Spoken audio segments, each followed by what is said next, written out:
गेल्या अनेक दिवसापासून जेबीएस जेबीएस रुग्णांच्या संख्येमध्ये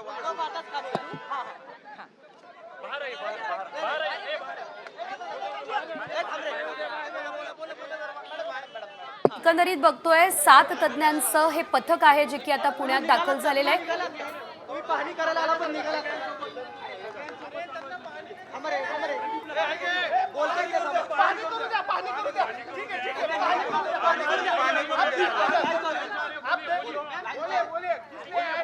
तुम्हीच इंटरप्रिटेशन करणार,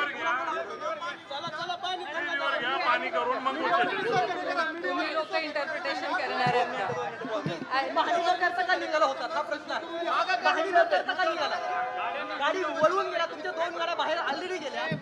नाही नाही, हे कुणी ठरवलं की पाहणी न करता निघाले? तुम्ही निघाला होता मॅडम, तुमची गाडी वळून तुम्ही निघाला होता. हे कुणी ठरवलं? हे तुम्ही ठरवलं. तुमच्या 2 गाड्या गेल्या आणि तुम्ही सुद्धा सांगितलं, तुम्ही हे सांगितलं की एवढे कॅमेरे आहेत, एवढे कॅमेरे आहेत, सगळं रेकॉर्ड आहे.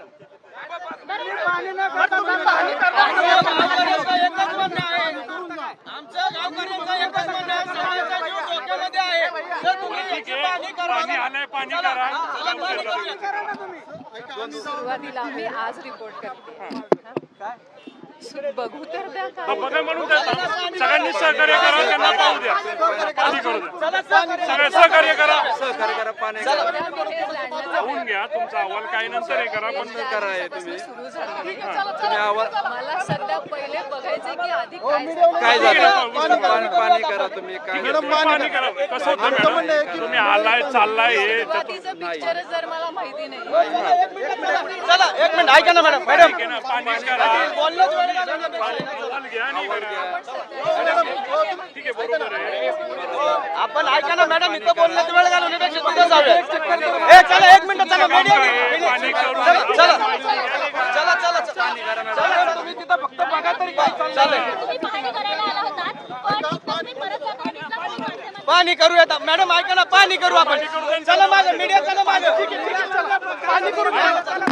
आपण पाहतोय की नांदेड गावामध्ये या ठिकाणी हे अधिकारी 7 खरं तर समजते गावकरी आणि गावकऱ्यांनी या ठिकाणी अडवलं. या ठिकाणी नांदेडकरांचा लहान मुलांचा जीव धोक्यामध्ये आहे, तरी अधिकारी आलेले आहेत. त्यांना एकच विनवणी आहे, जोडून या ठिकाणी आमच्या गावाची किंवा पाण्याची विहिरीची पाणी करा आणि मगच या ठिकाणी तुम्ही निघून जा, कारण की लहान मुलं असतील.